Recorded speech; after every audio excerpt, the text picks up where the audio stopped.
Bienvenue à l'émission Au cœur des femmes. Ce soir, ce matin, on est là avec vous. Bonjour, bonsoir Karine. Salut Gigi, ça va? Ça va bien. Et toi? Contente d'être là et contente de retrouver notre magnifique portrait de femme. De retrouver, parce qu'évidemment, je pense que son visage vous dit quelque chose. C'est pas la première fois qu'elle est avec nous. Oui. Et c'est comme ça chez nous, c'est-à-dire que tant qu'il y a des choses à dire, on rappelle les personnes. Alors c'est vrai que l'année dernière, mon Dieu. Non, c'est pas l'année dernière. Ça fait 3 ans, juste 3 ans que je l'invite sur le plateau. Il y a que cette fois-ci qu'elle a pu se libérer. Et la semaine dernière, elle est venue. Elle nous a parlé un petit peu de tout son engagement associatif. Et là, en fait, on va essayer de creuser un petit peu plus. On est là vraiment confidence pour confidence et on va parler de choses très sérieuses. Et le défi, ça va être on ne pleure pas. Ok. Préparez les mouchoirs derrière cet écran là. Alors du coup, Cynthia, bonjour. Bonjour Gisèle. Comment tu vas? Ça va. Super, une belle grande dame. Je sais pas si on peut dire ça comme ça. Ah oui. Un trésor, hein. Merci d'être là. Un bijou de femme. Un bijou. Aujourd'hui, alors c'est vraiment dommage que Elodie soit pas présente parce que Elodie aurait bien analysé et traduit un petit peu son parcours, ses actions, voilà. Donc alors je sais pas chez vous si vous ressentez, mais il y a quand même pas mal d'énergie sur le plateau. C'est parti, on y va. Cynthia, est-ce que tu peux te présenter du coup? Représenter rapidement, ils te connaissent en fait. Hein. Oui, ils me connaissent en fait. Donc, on la voit partout d'ailleurs. C'est ça. Cynthia Cohen, une maman de 8 enfants. C'est tout. Voilà. Moi je me plains, j'en ai 2, mais bon, ouais, c'est pas grave. 8 enfants. Alors de quel âge Alors, et quel âge? De 19 ans jusqu'à 3 ans. 3 ans, très bien. Et ça va comment? Ça va? Ça va. C'est un bonheur les enfants. Oui, c'est le plus grand des bonheurs les enfants. C'est toute une organisation, 8 enfants. Oui, c'est toute une organisation. Quand ils sont tous dans la même pièce, il faut avoir 8 têtes. Ok. Faudra que tu nous expliques parce que c'est vrai qu'on aurait pu te faire venir pour le sujet des familles nombreuses et de l'organisation des familles nombreuses. Et hop.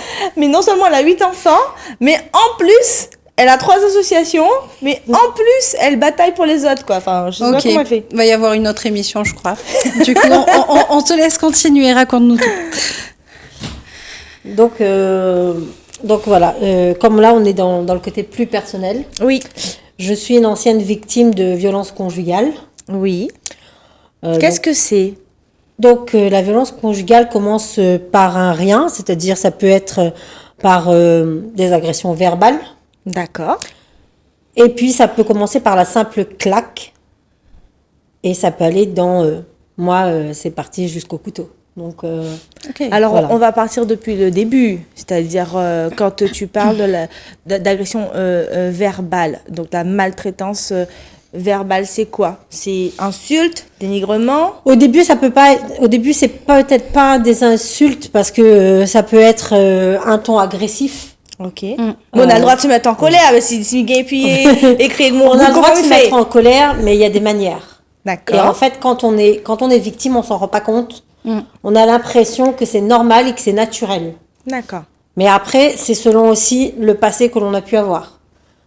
Moi, qui ai été une enfant qui a subi de la maltraitance en étant enfant, d'accord. Donc on ne s'aperçoit pas tout de suite. Oui, c'est normal. Voilà. On a eu des parents qui étaient maltraitants, donc du coup, quand après on devient femme et qu'on se retrouve avec un homme qui est maltraitant, on s'en rend pas compte. Pour nous, c'est la routine. Voilà. Alors, je fais un petit clin d'œil à Cataline qui était venue il y a 2 ans et demi sur le plateau. Ouais. Et elle nous avait dit exactement la même chose. Elle était issue justement d'une famille qui l'avait maltraitée. Et elle a reproduit un petit peu cette situation, ou du moins elle se sentait coupable de cette situation parce qu'elle n'avait pas su dire non. À quel moment il faut commencer à dire non? Bon, avec le recul, je dirais que c'est à partir de la première claque où il faut se poser des questions. S'il s'excuse, c'est pas grave, il n'a pas fait exprès. Justement, le problème c'est ça, c'est que quand on est victime, il s'excuse, on croit qu'il va changer. Mais je t'aime. Et du coup, on laisse faire. Ouais. Moi, ça a duré 12 ans. Sauf qu'il a fallu qu'à un moment donné, il y ait une personne sur mon chemin qui m'a redonné confiance en moi sans qu'elle le sache. Où j'ai pu faire partie de ces mannequins rondes.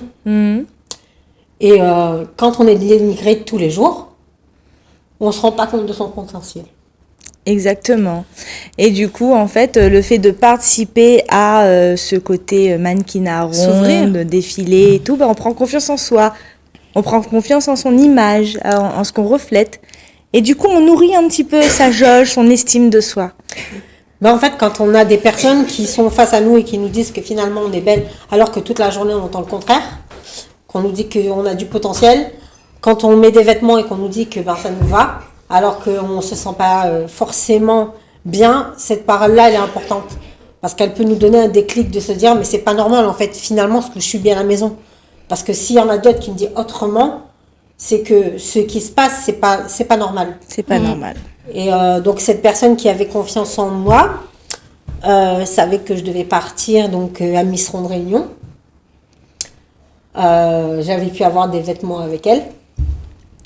Et j'ai été défigurée ce jour-là. J'ai pas pu y participer parce que il a pris la décision que je n'irais pas. Il m'a défigurée. C'était la première fois qu'il tapait au visage. Il a toujours fait en sorte de taper sur le corps pour pas qu'on le voit. Ouais. Et à partir du moment où j'ai compris que là, maintenant, il a plus de limite. D'accord. Donc, ça a été le premier dépôt de plainte qui a été fait suite à ces violences-là. Et ça, c'est déjà combien de temps après la rencontre, le mariage On était 12 ans après. D'accord, 12 ans après. On était 12 ans après. Et en fait, ça a été l'année du bouleversement. D'accord. C'est-à-dire qu'il y a eu ça. En mai, fête des mères, juste avant qu'il y ait justement Miss Réunion ronde, j'ai été défigurée, j'ai déposé plainte. Il a été convoqué le 10 juin. Il m'a amené avec lui pour être sûr que je retire ma plainte. Sous la pression, je l'ai fait, puisque c'était soit je retire, soit j'allais mourir. Et là, personne n'a diagnostiqué que tu pouvais être en danger. En danger, non? Non, parce que la personne qui était en face de moi, au commissariat, je pense qu'il était soulagé de se dire un dossier de moins. À ce moment-là. Donc, parce qu'il y en a des dossiers. Parce que, oui, il y a énormément de dossiers. Il y a énormément de dossiers. Et donc, la personne qui était là à ce moment-là a dû se dire, tant mieux, c'est un dossier de moins. Parce que voir que je reviens avec mon bourreau et que je retire ma plainte, ça aurait dû continuer les poursuites. Et ça n'a pas été le cas. Oui. Ils ont arrêté les poursuites à ce moment-là. Moi, je me suis retrouvée dans une tourmente puisqu'il a fallu que je reprenne ma vie de couple à la maison, que je rentre à la maison, mais que je trouve la solution. Parce que j'ai dit que c'était trop. Et je me suis dit, je vais être la prochaine en fait. Parce il est monté en grade. C'est-à-dire que là, il s'est senti dans la toute-puissance. D'accord. Il s'est dit, elle a déposé plainte, elle l'a retirée. Je suis toute-puissante. Du coup, j'ai compris que ça allait arriver à être encore plus dramatique puisqu'il a commencé à être encore plus violent. Crescendo, oui, voilà, bien sûr, ça se... Ok. Et à partir de là, j'ai commencé à réfléchir à comment partir. D'accord. Et j'ai eu ma bonne étoile, qui est mon compagnon au jour d'aujourd'hui, oui, qui a été là pour m'aider finalement, qui m'a protégée, moi et mes enfants. Mais il faut savoir que entre le moment où j'ai été mis à l'abri avec les enfants, il y a eu 3 mois où mes enfants étaient avec lui. À l'intérieur de l'appartement, où moi j'étais plus sur les lieux, puisqu'il m'avait mis dehors et que moi j'étais camouflée, que tous les services étaient au courant. Les services sociaux, tout le monde était au courant. D'accord. Là, il y avait une plainte à ce moment-là ou pas? Il n'y avait plus de plainte. Mais toi, tu as voulu isoler. Ils étaient tous au courant, c'est-à-dire que nous, on avait un suivi. Quand moi, j'étais sous la violence, bien sûr qu'il y a eu des signalements qui ont été faits. Oui. Des signalements, au jour d'aujourd'hui, je peux dire qui les a faits puisque je le sais. Oui. C'est ma propre famille qui les a faits. C'est ma propre mère qui est venue en vacances qui a fait des signalements parce qu'elle savait que sa fille était en danger. Oui. Donc ça, c'est avec le temps que j'ai su que c'était elle. Donc il y avait une équipe qui était là. Oui. On a eu des éducatrices et des assistantes sociaux qui étaient à mes côtés. Oui. Qui savaient ce qui se passait et qui n'ont pas agi. D'accord. Quand moi, mes enfants, ils ont été pendant 3 mois avec le père à l'intérieur de l'établissement, c'est-à-dire chez moi, dans la maison. Oui. Quand j'allais les voir et que je leur demandais comment est-ce qu'on fait pour récupérer mes enfants, ils ne m'ont pas aidé. La seule personne qui est partie récupérer les enfants à l'intérieur, c'est moi. J'ai dû lui faire croire que je revenais vivre avec lui pour rentrer à l'intérieur de la maison, lui faire croire que tout allait bien, que voilà, on allait reprendre notre vie, mais en réalité, dire à mes enfants, maintenant, c'est le moment, on va partir, vous ramassez ce que vous pouvez. Vous faites semblant que vous allez jeter, j'ai fait croire qu'il y avait Mais c'est digne d'un film, ça, c'est pas possible. Oui, mais c'était comme ça, c'est ma vie malheureusement. Et j'ai donc dit aux enfants de ramasser ce qu'ils pouvaient prendre à ce moment-là. Et il faut savoir que ce côté ramasser ses affaires et mettre dans des sachets m'a suivi longtemps. C'est-à-dire qu'après, même étant en sécurité, je suis restée avec des sachets chez moi, avec mon linge dedans, au cas où, s'il faut repartir. D'accord. Donc il y avait toujours cette crainte, cette pression. Il y a eu toujours cette crainte. D'accord. Tu as redéposé plainte après ? Oui. D'accord. Tu as pu te séparer de lui ? Je me suis séparée de lui. Et là, à l'époque, tu avais combien d'enfants déjà ? J'en avais 6. 6, très bien. Donc 6 enfants qui ont été témoins des violences. Qui ont été témoins et qui ont été victimes, et c'est parti très très loin. D'accord, donc ils ont été également victimes. Ils ont été victimes non seulement de violences psychologiques, mais de violences aussi physiques, et c'est parti jusqu'à l'inceste. D'accord, très bien. Donc tu as sauvé tes enfants quasiment ce soir-là ou cette journée-là où tu es arrivée en leur disant préparez vos affaires, on s'en va. Oui, mais c'est le dernier jour, je m'en rappellerai toujours, c'est un 1er octobre 2013. C'est le jour où j'ai eu 2 couteaux sous la gorge, mais c'est le dernier jour où tu devais supporter ça. Réellement, où on est sorti, où on est parti de là. Et dans la tête, qu'est-ce qui se passe là du coup ? Toi, tu reviens, tu dois jouer un rôle, mais tu récupères tes enfants derrière. Je récupère mes enfants. Dans ma tête, c'est comment sortir rapidement, comment faire en sorte que tout le monde s'en va en même temps. Malheureusement, ça n'a pas été le cas, puisqu'il en a gardé un avec lui, qu'il est parti voir les services sociaux après pour le rendre, pour dire que la mère avait déserté le domicile conjugal, qu'elle avait abandonné son fils, mais comme ils étaient au courant, ils ont remis l'enfant à l'école en lui disant « ne vous inquiétez pas, on va s'en occuper ». Et je l'ai récupéré dans l'établissement scolaire. D'accord. Alors, moi, concrètement, j'ai besoin de savoir s'il y a quelqu'un qui est dans le même cas que toi actuellement, qui nous regarde. D'une, qu'est-ce qu'elle peut faire pour ses enfants ? Et 2, quelles sont les failles du système à ce niveau-là pour toi ? Les failles du système, c'est que parfois on ne croit pas les mères, on n'entend pas, ou les services sociaux, excusez-moi, mais c'est la réalité, sont trop longs. C'est-à-dire que quand on leur dit que ça ne va pas, il faut agir à l'instant T. Il ne faut pas attendre. Et en tout cas, moi, pour mon cas, quand ils étaient tous au courant, ils ne peuvent pas dire le contraire, j'ai écrit au procureur où j'ai donné les noms de tout le monde. Maintenant, il va falloir qu'à un moment donné, ils soient face à ce qu'ils ont fait. D'accord. C'est tout. D'accord, donc la lenteur administrative, la lenteur de la prise en charge et voilà, essayer de penser à des situations d'urgence, des dispositifs d'urgence pour venir en aide. Justement, c'est pour ça que je suis dans le côté associatif. Oui. C'est-à-dire que là où moi, ça a pêché, je veux maintenant sur le terrain Être là pour ces femmes-là, pour ces enfants-là. Oui. Et c'est dans ma reconstruction, c'est-à-dire que où moi, Bien finalement, j'ai pas pu aider comme il le fallait parce que j'étais sous emprise. Oui. Je veux aider ces mamans qui sont sous emprise à s'en sortir. C'est normal. Aujourd'hui, et à protéger leurs enfants parce que c'est très important. C'est honorable, vraiment, de ta part. Et c'est ce qu'on appelle le sublimer ses propres douleurs, en fait. Tu as vraiment envie que ton expérience aujourd'hui serve à... C'est un gros sac qui est sur mes épaules. Oui. Et chaque fois que je sors de ces mauvais cailloux, comme j'appelle, que je le dépose, je vais créer quelque chose de nouveau. Oui. Qui sera là pour aider les autres. Et ça m'aide, moi. Mais il faut de monde en face de vous. Fais attention quand même, parce qu'à chaque fois, on voudrait peut-être essayer de te faire couler, mais en fin de compte, je pense que j'ai vécu le pire dans ma vie. Tu as eu une époque où tu étais en fauteuil roulant ?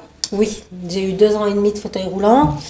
Ça a été très compliqué. Il faut savoir que ça peut arriver, ça aussi c'est important d'en parler. C'est-à-dire que le corps ressent tout. C'est-à-dire ce poids lourd que j'ai porté pendant toutes ces années. À un moment donné, mon corps il m'a dit stop. Et du coup, j'ai eu une paralysie.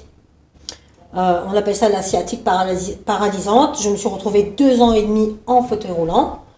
Donc je comprends mieux certains comportements.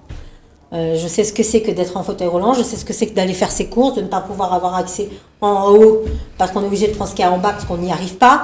Je sais ce que c'est que d'arriver dans une file que les gens vous regardent de travers en disant mais qu'est-ce qu'elle a à faire là? Pourquoi elle vient faire ses courses? Elle est en fauteuil.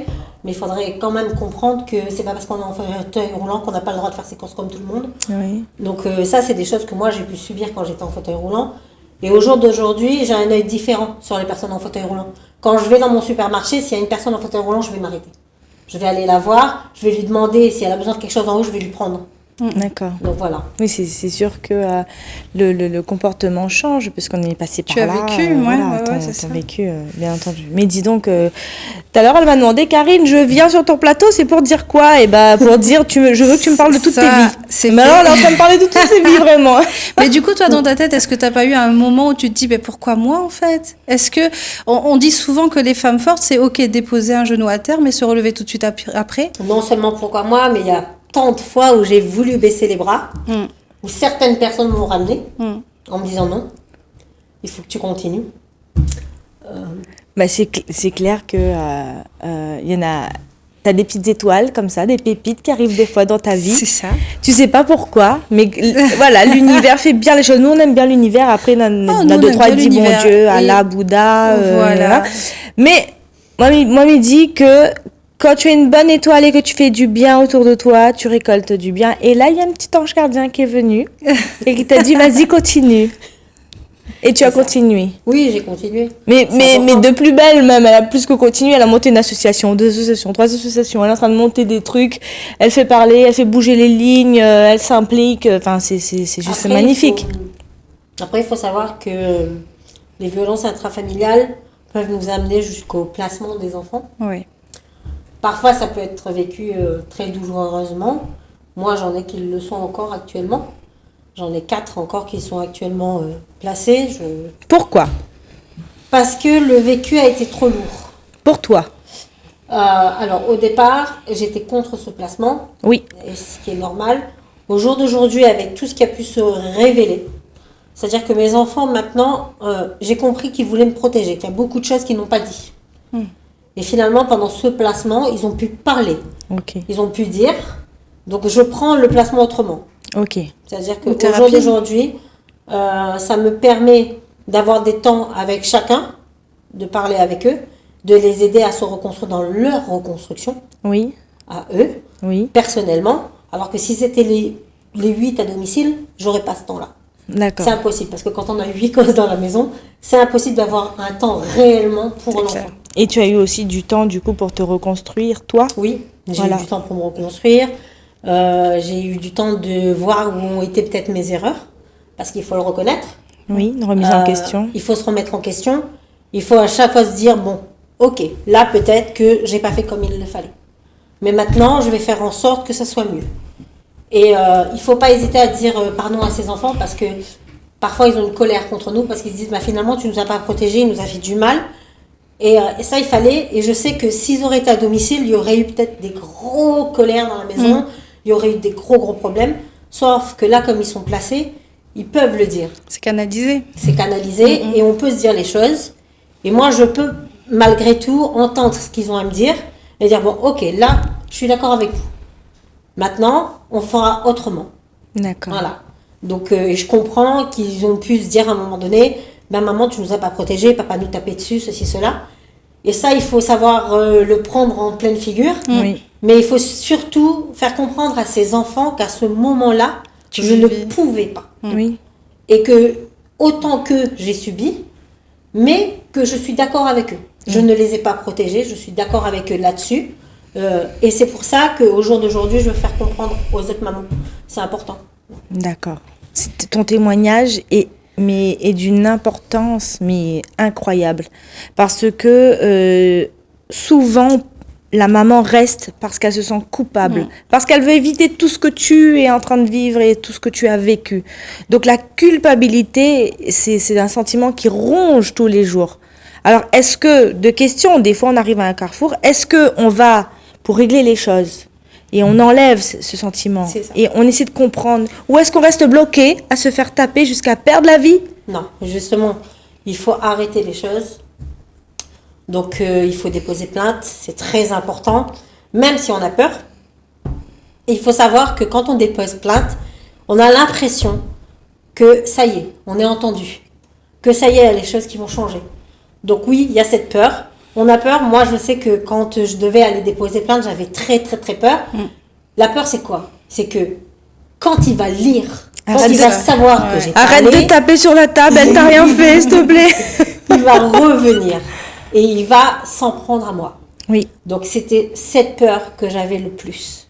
D'accord. Au jour d'aujourd'hui, je ne dis pas que je n'ai plus peur de lui complètement, parce que ça serait mentir, parce que je suis encore dans mon parcours et que j'ai encore à apprendre et encore à faire. Mais c'est excellent de l'avouer. j'arrive à nouveau à sortir, j'arrive à nouveau à être dans un magasin sans tourner la tête 50 000 fois pour voir s'il y a quelqu'un derrière moi. Donc, ça veut dire que j'ai avancé et que je continuerai à avancer. Et aujourd'hui, ça t'aide d'aider les autres? Oui, énormément. D'accord. Énormément, parce que j'ai tendance à leur dire, quand je vois des mamans qui sont qu'avec un seul enfant et qu'elles Reviens savent devant comment ton je micro, vais s'il te faire. plaît. Elle me balance. décale, en fait. Ouais, franchement, elle va décaler la table. Allez, vas-y. Mais, quand j'ai des mamans qui ont un seul enfant, par exemple, et qui me disent, mais comment on va faire? On peut pas, on va se retrouver dehors. Et si elle est là, je leur dis, mais finalement, je vous parle de quelque chose, c'est que moi, je l'ai fait avec 6 enfants. Donc, si j'ai pu le faire, vous pouvez le faire. Donc, Mais t'es vous très êtes bien pas seul. placé. T'es très bien placé Moi, j'ai pour été parler. toute seule pour le faire, mais vous n'êtes pas seul, je suis là. Je vais vous accompagner dans toutes les démarches. Et c'est l'argument qui fait tout. C'est l'argument qui fait tout. C'est que tu parles en connaissance de cause et quelle connaissance de cause. Aujourd'hui, si jamais tu pouvais citer des associations qui peuvent accompagner parce qu'elles t'ont accompagné, par exemple, ou qu'est-ce qui t'a vraiment aidé? Là, dans ton parcours, là, si tu devais décrire le parcours d'une femme qui veut sortir de ça, c'est quoi les points clés? Ça a été le suivi psychologique. Donc, un qui a été psychologue. important. Oui. Parce que souvent, on n'a pas pas n'importe quel psychologue. Il faut vraiment qu'il soit en psychotrauma. Parce que c'est des traumatismes que l'on a à vie. C'est des choses que l'on a parfois depuis qu'on est petite. D'accord. Il faut comprendre pour pouvoir désamorcer les bombes. C'est-à-dire qu'en fait, quand on a été victime dans l'enfance, on est élevé d'une certaine manière.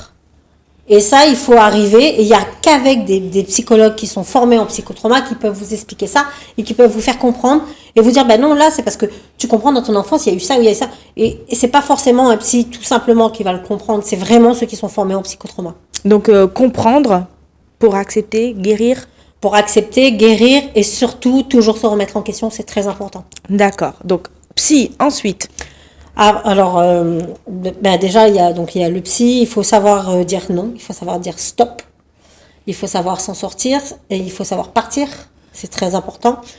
Ce n'est pas un échec. Moi, je sais très bien. Tu l'aimais encore? Parce que souvent, il y en a Bien plein qui sûr. disent, mais je peux pas le quitter parce Non. que Mia Mali. Non seulement je l'aimais encore, mais malgré que j'avais recommencé à faire ma vie, quand on a passé 12 ans de sa vie avec quelqu'un, et qu'il nous a complètement mis à sa manière, à lui, on a des difficultés après à accepter d'être aimé autrement. On a des difficultés à se dire qu'on ne doit pas se lever à telle ou telle heure, qu'on ne doit pas faire telle ou telle chose. Quand on se retrouve face à nous avec un homme qui nous dit « Mais t'as pas besoin de faire mon café, mais à 6 ans !» Ben on comprend pas, parce que nous, on est habitués à faire comme ça. Ouais. Et qu'on nous dit « Mais non, mais on va déjeuner ensemble, on va... » Voilà, donc c'est tout un parcours, c'est des choses, il faut apprendre à changer. Moi, je sais que j'ai changé. La personne que j'étais... Et en 2013, et celle que je suis aujourd'hui, elle est complètement différente. Mais c'était quoi le déclic alors? Comment on a envie de se... Enfin, je sais pas. Le déclic? Oui. C'est de se dire... moi, en tout cas, hein, c'est quand j'ai eu ces couteaux sous la gorge, avant d'avoir ces couteaux sous la gorge, ça a été quand il m'a défiguré, quand il a commencé à être encore plus violent, quand il a commencé à me taper même dans la rue, je me suis dit, il n'a plus de limite. Ah oui. C'est ça, donc la prochaine qui sera malheureusement dans les journaux si je fais pas quelque chose, ça sera moi et mes enfants. D'accord. Et donc c'était ça mon déclic à moi. Après chacune a son déclic particulier. Ça peut arriver au bout d'un an, on s'en rend compte. Il y en a qui vont prendre 10 ans. On peut partir et revenir parce que moi je suis beaucoup partie et revenue. Oui. Et ça aussi. Ça, oui. Parce qu'on se sent coupable. Quand on part. On se sent coupable, on se dit mais pourquoi j'ai fait ça, mais pourquoi je suis partie, et puis il nous appelle et il nous dit mais pourquoi tu m'as laissé, et c'est ta faute, et du coup on y retourne. C'est la culpabilité, oui, effectivement. On y retourne, D'accord. Et on y retourne, on se dit que ça va aller mieux. Donc c'est qui t'a aidé pour revenir sur le parcours là de celle qui veut s'en sortir? Donc psychologue, savoir dire non, savoir partir. Il y a des institutions, je sais pas, il faut que là si tu peux citer des gens qui t'ont aidé. Il faut savoir qu'au jour d'aujourd'hui, on a beaucoup plus d'associations. Oui. Il y a aussi le réseau VIF. Le réseau VIF. On a beaucoup plus d'associations qui sont liées aux violences intrafamiliales. Moi, dans les miennes aussi. D'accord. Mais après, oui, AFEV, AFFECT, le CVIF, ce sont toutes des associations qui sont là pour lutter aux violences faites aux femmes. Mais il ne faut pas oublier qu'il n'y a pas que les femmes, il y a les hommes aussi. C'est ça. Il y en a aussi qui subissent avec leurs femmes. Bien sûr. Donc, eux aussi ont besoin d'une écoute. D'accord, très bien. Où est-ce qu'on peut te contacter renouvelle voilà, si jamais on a envie d'échanger avec toi ou que tu nous rediriges vers les bonnes personnes. Il y a les pages Facebook et puis il y a mon numéro de téléphone. Alors lesquelles? Parce que tu avais dit dans l'autre émission. Oui. Donc il y a celle du collectif Eliana, il y a celle de Solidarité Créole 974. Et en fait, quand vous allez aller sur ces pages-là, vous allez voir Cohen Cynthia, où il n'y a pas ma photo, mais il y a un personnage dessus. Et finalement, c'est moi qui suis derrière. Ouais. Et donc, on peut me contacter sur les réseaux sociaux ou on peut m'appeler en cas d'urgence, tout ça et tout. Moi, je réponds toujours. Mon téléphone est toujours ouvert au 06 93 86 82 88. Voilà. Et surtout qu'on n'appelle pas vraiment Cynthia pour l'embêter. Je pense qu'elle a vraiment autre chose à faire. Autre chose à faire. Mais vraiment, si jamais vous connaissez quelqu'un qui aurait peut-être besoin d'aide, n'hésitez pas. Elle pourra peut-être pas faire tout, trouver la solution, mais rediriger, donner une information. Je pense que c'est vraiment le manque d'information. Et cette émission, elle sert à ça. Elle sert à détaquer la langue, libérer la parole et faire en sorte que ça se sache et que ça se trouve derrière ce petit écran là. Elle a entendu le témoignage de Cynthia et que ça t'y retrouve une situation similaire à côté, dedans. Enfin, même vous peut-être. Donc n'hésitez vraiment pas à la contacter ou bien nous on pourra également sur notre page exactement. Donc bon, pour rebondir là-dessus, c'est pas très facile. Oui, d'habitude on rigole. Tout de suite, page de publicité. Non, vous pouvez nous retrouver sur la page Facebook Au Cœur des Femmes. Donc bien sûr, pour tout échange, on sera avec plaisir l'écho, on sera aussi le soutien. Au Cœur des Femmes sera là. Voilà, Au Cœur des Femmes sera là. Je pense que dans toutes ces associations-là, on dit souvent encore une association. Non, il faut fédérer, il faut qu'on se rassemble maintenant pour aider chaque femme et peut-être votre voisine ou peut-être votre sœur ou peut-être votre frère. Voilà, on est là vraiment pour vous, pour être là. Chaque maillon de la chaîne est importante. Et doit faire son travail et on doit travailler main dans la main. On n'est pas là en substitut des institutions ou des dispositifs en place. Mais c'est vrai que je pense que prochainement, il faudra, là, vu qu'il nous reste qu'une minute pour clôturer, peut-être parler des manquements du système, de la prise en charge de celles et ceux qui viennent déposer plainte. Je pense qu'il y a plein de choses à mettre en place. Il y a beaucoup à dire et surtout sur ce fameux numéro de téléphone qui arrive en métropole et que qu'il aurait vraiment essayé de trouver un numéro local. Un numéro local. Très bien. Donc on retrouvera Cynthia pour la 54e. Cynthia, tu sais quoi? Est-ce que tu veux pas être chroniqueuse dans notre émission et nous apporter des informations régulièrement? Avec plaisir. Mais je pense que tu pourrais venir en aide à beaucoup de familles. Beaucoup de familles. Et en tout cas, vraiment, Honoré, merci. Merci à vous qui nous avez regardé, en fait. Voilà. Merci d'avoir été là. Donc, n'hésitez pas à contacter nous s'il y a quoi que ce soit. Si vous avez envie également de passer dans l'émission, de nous raconter des choses, de détaquer la langue, on est là. Au Cœur des Femmes, Facebook, l'adresse mail aucœurdesfemmesoi@gmail.com. On vous écoute et on vous souhaite une très très bonne journée ou fin de soirée. Au revoir. Nous retrouve, bye bye.